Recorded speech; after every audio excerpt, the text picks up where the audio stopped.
교회 소식을 전해드리겠습니다. 오늘은 대림절 세 번째 주일입니다. 예수님의 성탄을 기다리는 대림절 기간에 예수님께서 이 땅에 오신 의미를 되새기고 다시 오실 예수님을 기다리는 재림신앙을 회복하시기 바랍니다. 성탄절 사랑의 쌀을 준비하고 있습니다. 성탄 감사헌금으로 쌀을 구입하여 어려운 우리 지역 주민들을 섬깁니다. 사랑의 쌀을 통해 예수님의 사랑과 복음이 함께 전달될 수 있도록 성도님들의 많은 관심과 기도 부탁드립니다. 목사 청빙을 위한 릴레이 기도회가 매주 월, 화, 목, 토 저녁 8시 중예배실에서 진행 중입니다. 하나님께서 예비하신 우리 청파동 교회 담임 목사님을 잘 청빙할 수 있도록 함께 기도해 주시기 바랍니다. 그리고 다음 주일에는 위임 목사 청빙 후보인 신영섭 목사님께서 설교하십니다. 나머지 광고는 주보를 참조하시고 이제 마음을 정돈하고 하나님 앞에 예배로 나아가겠습니다.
오라 우리가 굽혀 경배하며 우리를 지으신 여호와 앞에 무릎을 꿇자.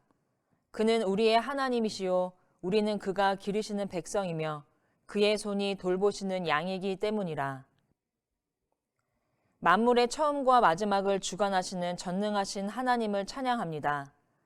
태초부터 말씀으로 존재하시며 죽기까지 순종하신 겸손의 왕 예수 그리스도의 이름을 높입니다.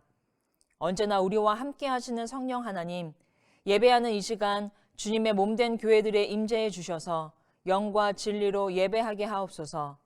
예수님의 이름으로 기원하옵나이다. 아멘.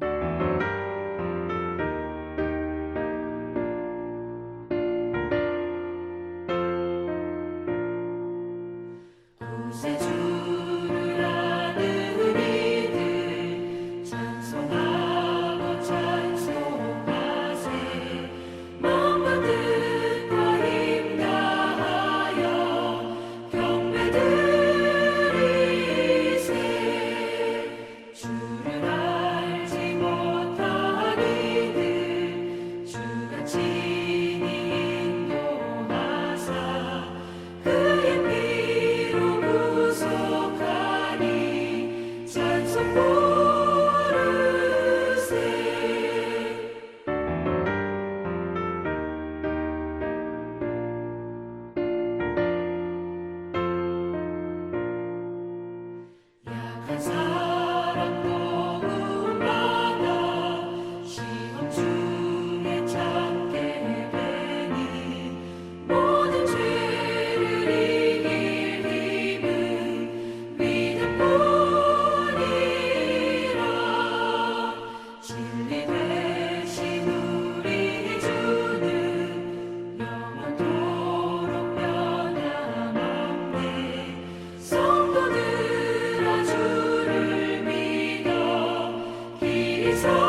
지난 한 주간 우리의 삶을 뒤돌아보며 하나님 앞에 침묵으로 참회의 기도를 드리겠습니다.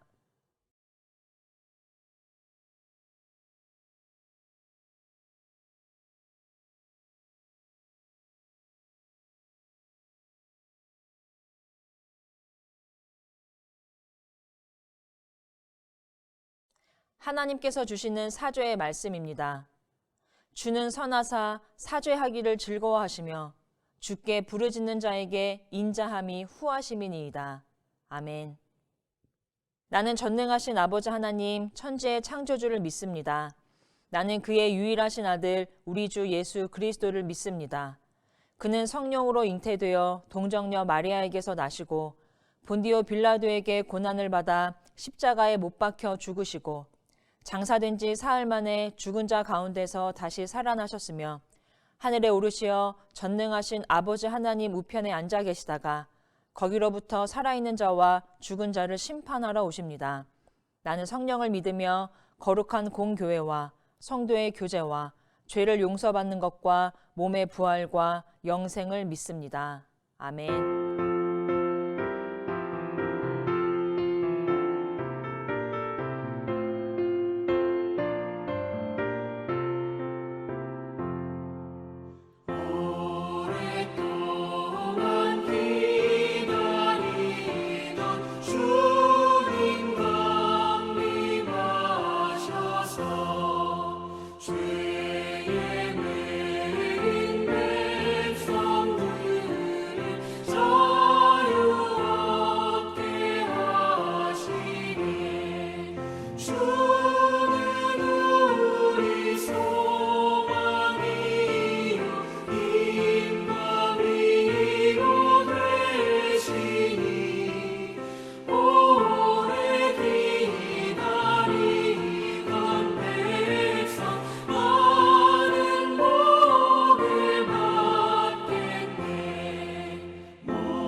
화면의 공동 기도문을 읽으면서 함께 기도하겠습니다.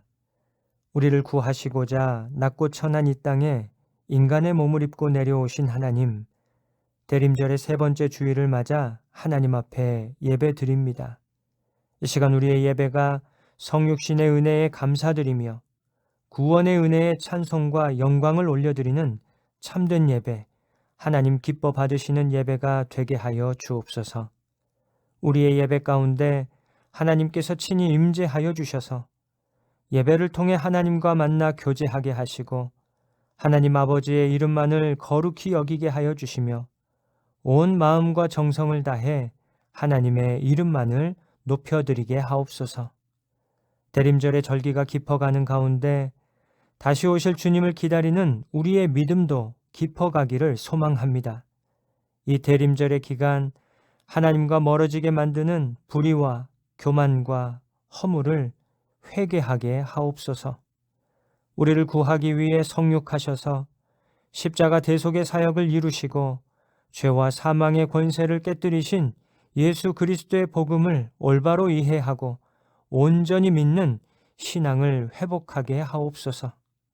다시 오실 예수님을 기다리며 늘 깨어 기도하게 하시고 세상에서 소외되는 지극히 작은 자들을 돌아보면서 저희들의 믿음을 지켜내므로 우리 주님 다시 오실 때 기쁨으로 주님을 맞이하며 어린 양의 혼인잔치에 함께 동참하는 저희들 모두가 되게 하여 주옵소서. 청파동교회를 사랑하시는 하나님, 청파동교회 모든 성도들이 담임 목사 청빙을 위해 한 마음으로 기도하고 있습니다. 하나님께서 청파동 교회를 위해 귀한 목사님을 예비해 주신 줄로 믿습니다. 하나님께서 예비해 주신 목사님을 청빙하는 모든 과정이 순적하게 진행되도록 은혜를 내려 주옵소서. 새로운 목사님과 함께 우리 청파동 교회가 더욱 하나님의 나라와 하나님의 의를 이루어가며 하나님의 기쁨이 되는 교회가 되게 하여 주옵소서. 오늘도 생명의 말씀, 진리의 말씀, 하나님의 말씀을 사모합니다. 하나님께서 친히 말씀하여 주시고 말씀을 들을 때에 깨닫는 은혜를 허락해 주시며 하나님의 뜻대로 순종하는 청파동 교회 모든 권속들 되도록 인도하여 주옵소서. 예수님의 이름으로 기도드립니다. 아멘.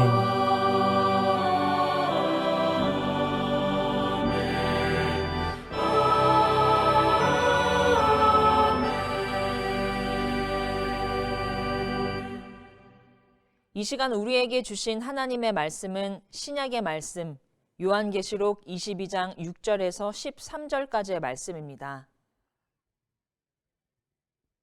요한계시록 말씀을 제가 봉독합니다.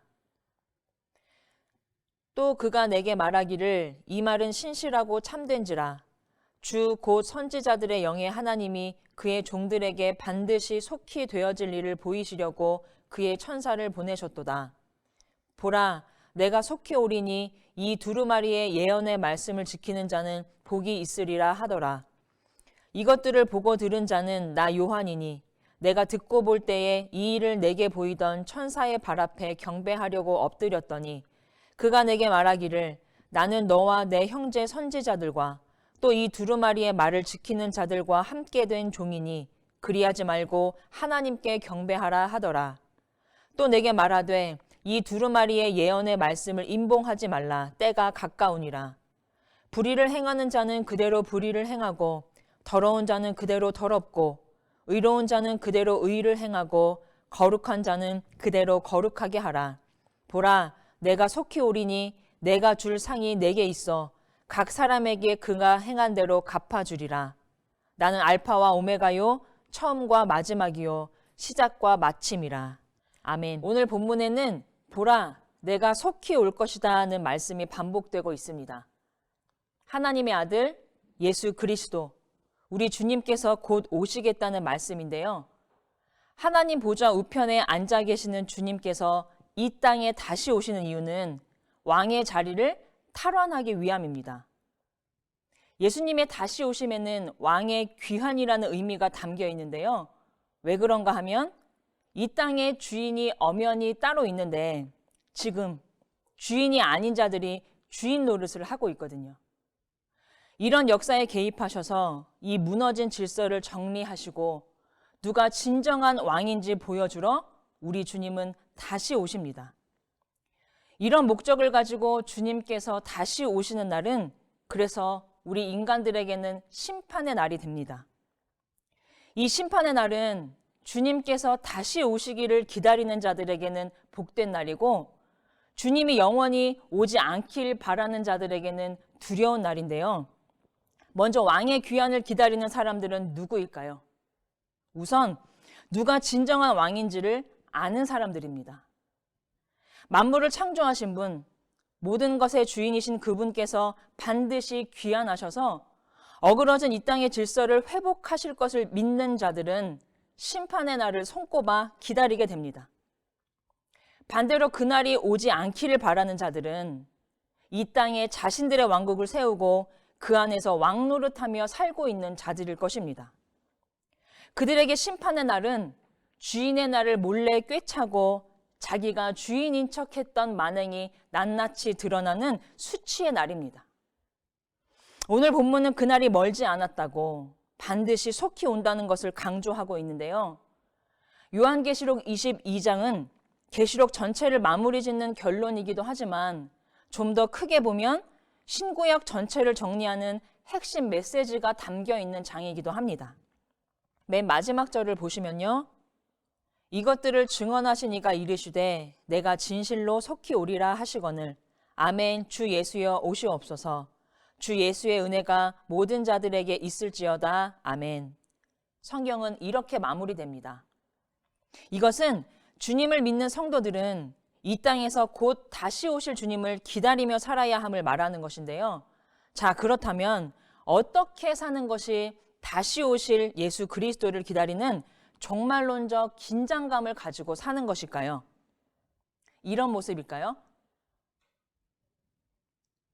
1992년 10월 28일에 휴거가 일어난다. 날짜를 딱 못 박은 이장님 목사가 이끄는 다미 선교회에 휴거를 기다리는 사람들의 모습입니다.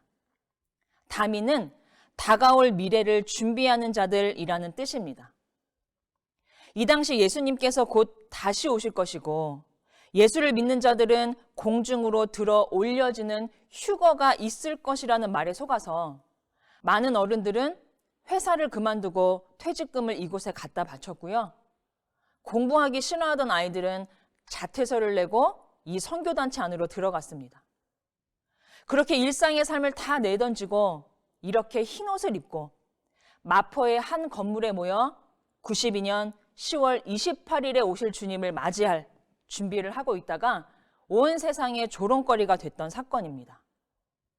우리가 다시 오실 주님을 기다리는 종말론적 긴장감을 가지고 산다는 것은 이런 모습이 아닙니다.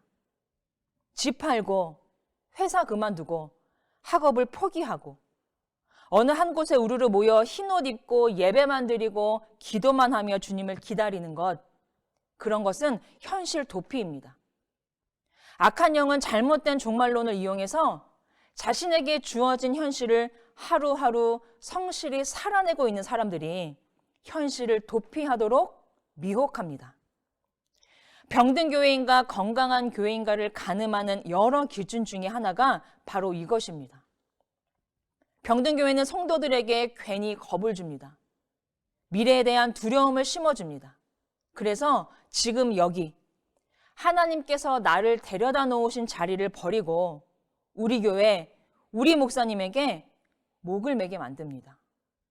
반대로 건강한 교회는 성도들 각자의 현실, 제각각의 삶의 현장을 똑바로 보게 하고 그 안에서 하나님의 방법으로 열심히 성실하게 살도록 격려하고 도와줍니다. 시편 78편입니다. 또 그의 종 다윗을 택하시되 양의 우리에서 취하시며 젖 양을 지키는 중에서 그들을 이끌어내사 그의 백성인 야곱, 그의 소유인 이스라엘을 기르게 하셨더니. 이새의 막내 아들 다윗의 직업은 목동이었습니다.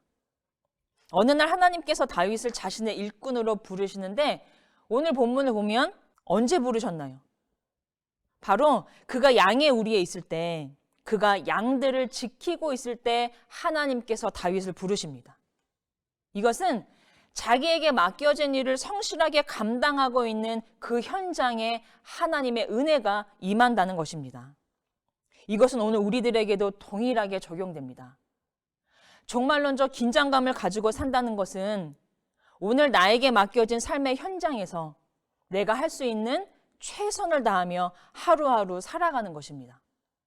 이런 의미에서 요한계시록이 말하는 주 예수여 오시옵소서 아멘 하는 믿음으로 살아가는 성도의 자세가 무엇인지 오늘 본문에서 찾아보면요.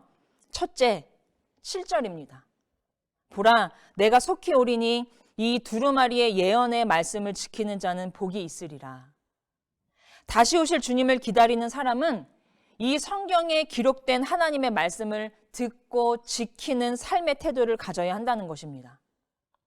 하나님의 말씀을 듣고 지킨다는 것은 하나님께 순종하며 산다는 것인데요. 그러려면 먼저 해결해야 할 문제가 있습니다. 여러분, 하나님의 음성이 들리세요? 만약 안 들리신다면 왜 안 들릴까요? 주변이 시끄러워서 그렇습니다. 저는 가끔 자기 전에 음악이 좀 듣고 싶을 때가 있어요. 그러면 머리맡에 스피커를 두고 볼륨은 최하로 낮춥니다. 그런데도 고요한 밤중이라 음악이 충분히 크게 들려요.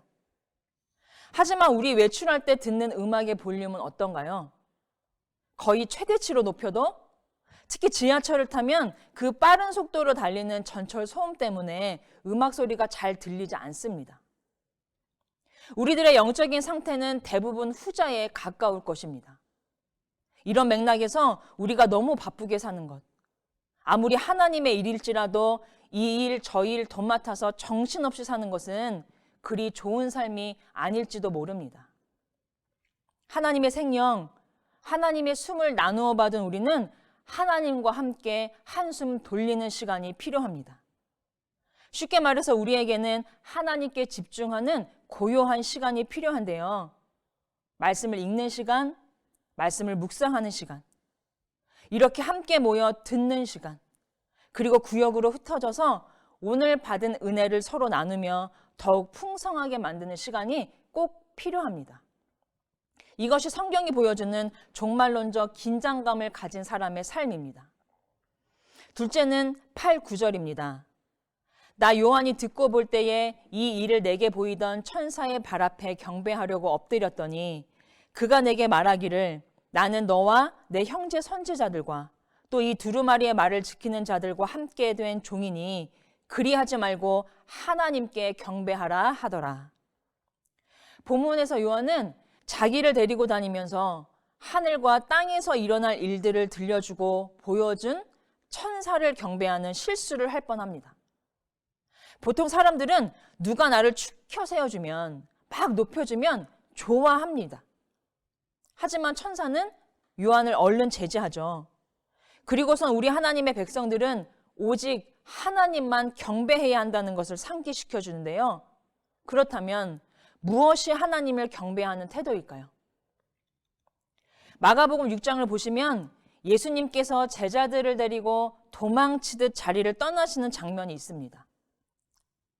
예수께서 즉시 제자들을 재촉하사 자기가 무리를 보내는 동안 배 타고 앞서 건너편 벳세다로 가게 하시고 무리를 작별하신 후에 기도하러 산으로 가시니라. 바로 오병이어의 기적을 베푸신 직후입니다. 하늘에서 만나가 내리는 것만큼 참으로 신기하고 위대한 기적을 베푸신 후에 왜 예수님은 도망치셔야 했을까요? 그 이유를 요한복음에서 설명해 주는데요. 예수께서 그들이 와서 자기를 억지로 붙들어 임금으로 삼으려는 줄 아시고 다시 혼자 산으로 떠나가시니라. 예수님의 제자들은 오병이어의 기적을 맛본 수많은 무리들이 자기들을 향해 열광하며 박수를 보내는 그 자리를 떠나고 싶지 않았을 것입니다. 예수의 이름을 외치며 우리의 왕이 되어달라는 무리들로 가득한 그 자리에 계속 머물고 싶었을 것입니다. 그 마음을 아시는 예수님은 즉시 제자들을 재촉하여 그 자리를 떠나 기도하는 자리로 옮겨 가십니다. 사람들이 떠받들고 칭찬하는 그때가 바로 영적으로 위험한 순간임을 가르쳐 주시는 것이죠. 추락하는 것은 날개가 있다고 합니다. 이것을 뒤집어 생각해 보면 높이 날아올랐기 때문에 추락하는 일도 벌어지는 것입니다. 높은 곳에서 추락하는 것은 땅에 닿는 순간 박살이 납니다. 그 위용을 자랑했던 것일수록 추락의 비극은 큽니다. 한국교회의 현실이라고 할 수 있죠. 한때 세계 선교 역사의 기적이라고 칭찬받던 한국교회의 양적인 부흥은 그 정점을 찍은 지 오래입니다. 한국교회는 질타와 조롱의 대상이 된 지 오래인데요. 그런 종류의 사진이 인터넷에 돌아다닌 적이 있습니다. 약 3천억 원을 들여서 의리의리한 예배당을 지은 어느 교회가 입당 예배를 드리면서 하나님이 다 하셨습니다 하는 감사의 현수막을 내걸었습니다. 이것을 본 어떤 사람이 여기에 이응 하나를 더 보태서 인터넷에 올린 거예요. 하나님께서 당하셨습니다. 그렇게까지 화려한 교회를 짓는 것이 정말 하나님께서 하시고자 한 일입니까? 혹시 거룩한 명분으로 포장된 탐욕은 아니냐는 일갈로 볼 수 있겠죠. 물론 대형교회만이 할 수 있는 귀한 사역이 있고 또 대형교회의 넉넉한 재정으로 도움을 받고 있는 이웃들이 참 많이 있습니다. 하지만 교회의 본질인 복음의 맛을 잃어버리면 우리의 사랑과 선행이 제맛을 내지 못하게 된다는 말씀 기억하시죠? 하나님만을 경배한다는 것은 말로 때울 수 있는 것이 아닙니다. 우리가 정말로 하나님을 경배하고 있는지, 아니면 나를 높여주고 커 보이게 해주고 화려하고 세련되게 해주는 것들을 경배하고 있는지 세상 사람들은 아주 잘 알아봅니다. 하나님만 경배하는 것은 세상 만사를 주관하실 권세가 하나님께 있고, 모든 일을 주님의 선하신 계획 가운데 다스리실 수 있는 전지전능하심이 우리 하나님께 있음을 믿는 자답게 사는 것입니다. 하나님께서 세상 모든 것에, 그리고 내 인생의 주인 되심을 내가 알고 믿습니다 하는 이 입술의 고백을 매일의 삶 속에서 의식하며 사는 것이 하나님을 경배하는 삶입니다. 마가복음 6장에서 예수님께서 보여주신 본은 간단합니다. 제자들아, 너희 변질되지 않으려면 누군가가 자꾸만 칭찬할 때 너희들의 마음을 점검해야 한다고 알려주신 거예요. 혹시 옆에서 칭찬해주고 인정해주지 않으면 섬길 맛이 안 나고, 내 수고를 몰라줄 때 서운한 마음이 크게 든다면 그것이 지금 내 영혼이 병들어가고 있는 중이라는 것을 깨달으라는 것입니다. 내가 하나님의 영광을 넘보고 있는 매우 위험한 상태임을 인식하라는 것입니다. 이렇듯 종말론적인 긴장감을 가지고 사는 사람은 하나님의 영광을 가로채지 않습니다. 마지막으로 셋째는 12절입니다. 보라, 내가 속히 오리니 내가 줄 상이 내게 있어 각 사람에게 그가 행한 대로 갚아주리라. 다시 오실 주님을 기다리는 사람은 주님께서 주실 상을 기대해야 한다고 본문은 말하고 있습니다.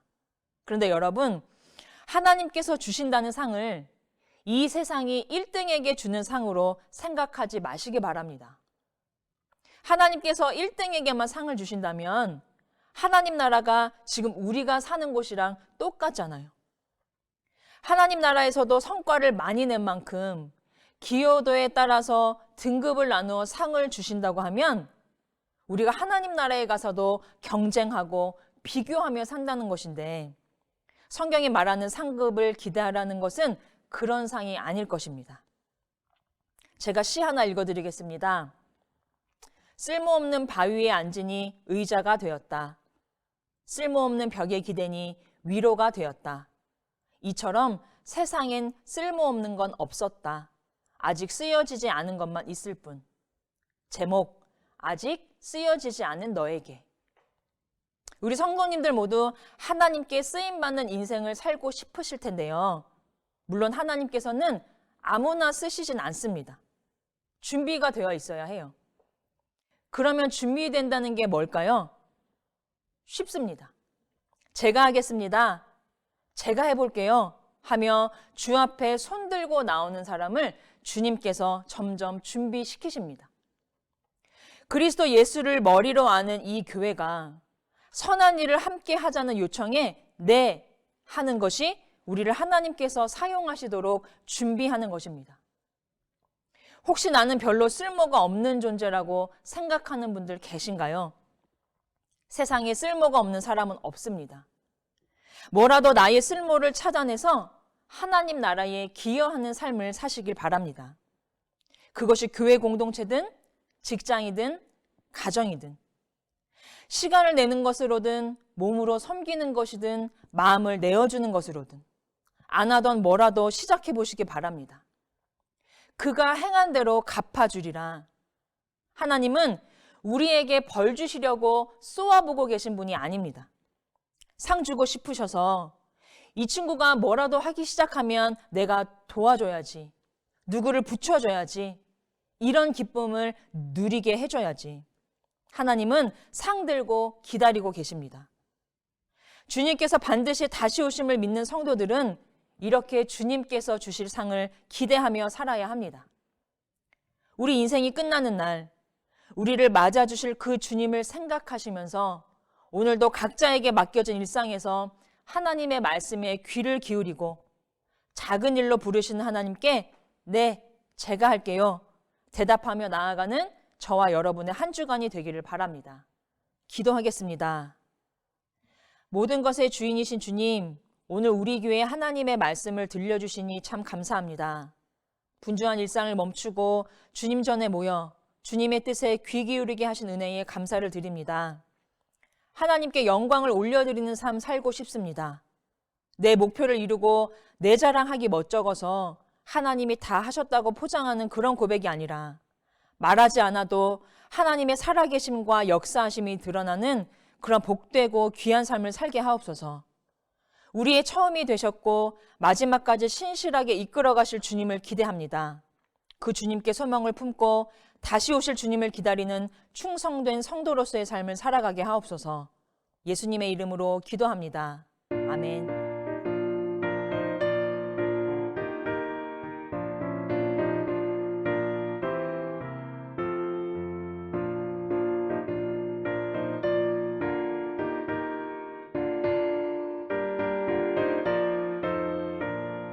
주 어느 때 다시 오실는지 아는 이가 없으니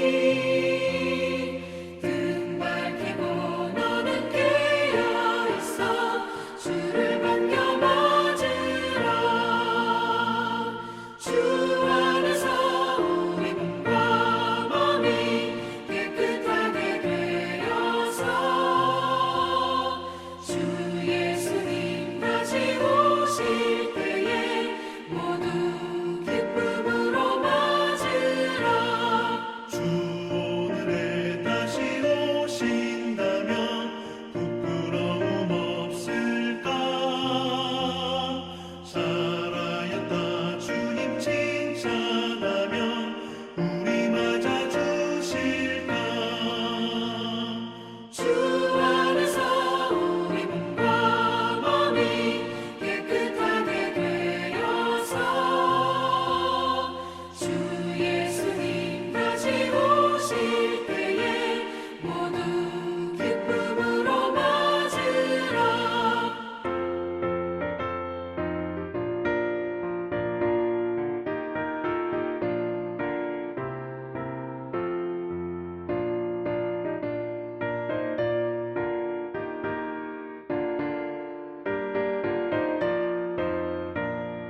주 예수님 맡겨주신 일에 모두 충성 다했나. 내 맘속에 확신 넘칠 때에 영원한 식 얻겠네. 주 안에서 우리 몸과 마음이 깨끗하게 되어서 주 예수님 다시 오실 때에 모두 기쁨으로 맞으라. 주 예수님 언제 오시는지 밤밤에나 낮에나 늘 깨어서 주님 받는 성도 주의 영광 보겠네. 주 안에서 우리 몸과 마음이 깨끗하게 되어서 주 예수님 다시 오실 때에 모두 기쁨으로 맞으라.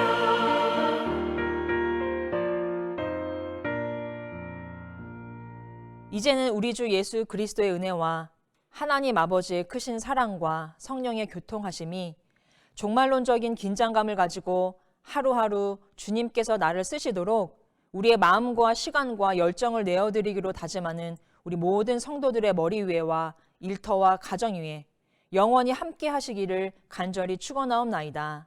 아멘. 아멘.